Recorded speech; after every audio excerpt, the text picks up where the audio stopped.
Lord అందరికీ వందనాలు తెలియజేస్తున్నాను.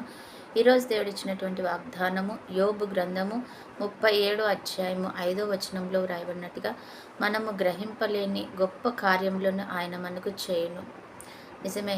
ఈరోజు అనుకుంటున్నావు నువ్వు, నా జీవితం ఇలా అయిపోయింది ప్రభా, ఇది మారడం ఎలాగా ప్రభా, ఈ స్థితి నుంచి నేను బయటపడగలనా, ఈ కన్నీరు ఈ దుఃఖము మరి నాకు సంతోషంగా మారుతుందా అని అనుకుంటున్నావేమో కదా.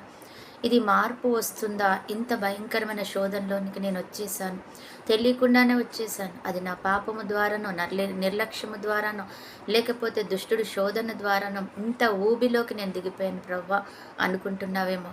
దేవుడు అంటున్నాడు, నీవు గ్రహించలేని గొప్ప కార్యాలు నువ్వు చూస్తావంట. ఎందుకంటే నువ్వు పట్టుకున్నది మామూలు పాదములను కాదు, సర్వశక్తి కలిగినటువంటి గొప్ప దేవుని పాదాలు నువ్వు నేను పట్టుకున్నాం కాబట్టి మనము గొప్ప కార్యాలనే మనము చూస్తాం. యోబు అలాగే కదా, భయంకరమైన శోధనలో పడిపోయాడు. బిడ్డలను పోగొట్టుకుని, ఆరోగ్యాన్ని పోగొట్టుకుని, భార్యకు దూరం అయిపోయి భయంకరమైన శోధనలోంచి వెళ్ళిపోయాడు. నిజంగా ఇది మారుతుందా ప్రభువా, ఇది మారిన ఏదో నా ఆరోగ్యం కుదుటపడుతుందేమో, కానీ నా బిడ్డలు మరలా నాకు ఆ సంతోషాన్ని, నా బిడ్డలు లేని ఆ సంతోషం మరలా నాకు తిరిగి వస్తుందా అనుకుని ఉండొచ్చు. కానీ దేవుడు అంటున్నాడు, వారిని మించిన గొప్ప బిడ్డలను ఆయన ఇచ్చాడంట. యోబు కుమార్తెలు ఆ దేశంలోనే అందగత్తెలు, ఆ దేశంలోని గొప్ప అందగత్తెలు అంట. అటువంటి అందగత్తెలు ఆ దేశం మొత్తం మీద ఎవరు లేరట. కుమార్తెలు ఇచ్చిన గొప్ప దేవుడు ఆయన.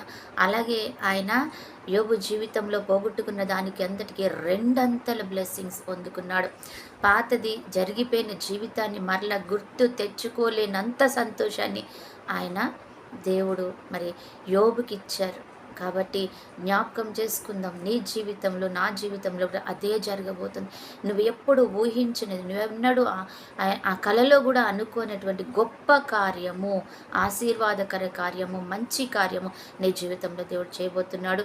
సమాధానంగా ఉండు, అద్భుతం చేస్తాడు. ఆమేన్. ప్రార్థన. పరిశుద్ధుడైన దేవా, ప్రేమ కలిగిన తండ్రి యేసయ్యా, నీకు వందనాలు చెల్లించుకుంటున్నాం తండ్రి. నీ జ్ఞాపకం చేసుకొని మమ్మల్ని నీ రక్తంతో మమ్మల్ని సీల్ చేసుకున్నందుకు వందనాలు ప్రభా. నువ్వు అంటున్నావు అయ్యా, మీరు గ్రహింపలేని గొప్ప కార్యాలు చూస్తారని అంటున్నావు తండ్రి.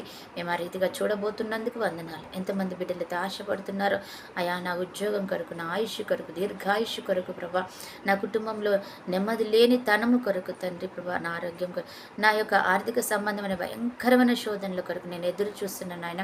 గొప్ప కార్యాలు మా జీవితంలో చేయమంటున్న ప్రతి బిడ్డకు నువ్వు చేస్తున్నందుకే వందనాలు చెల్లిస్తున్నాం దేవా. స్తోత్రాలు. ఈరోజు బర్త్డే, మ్యారేజ్ డే జరుపుకుంటున్న బిడ్డను కూడా జ్ఞాపకం చేసుకుని అద్భుతం చేయండి అయ్యా.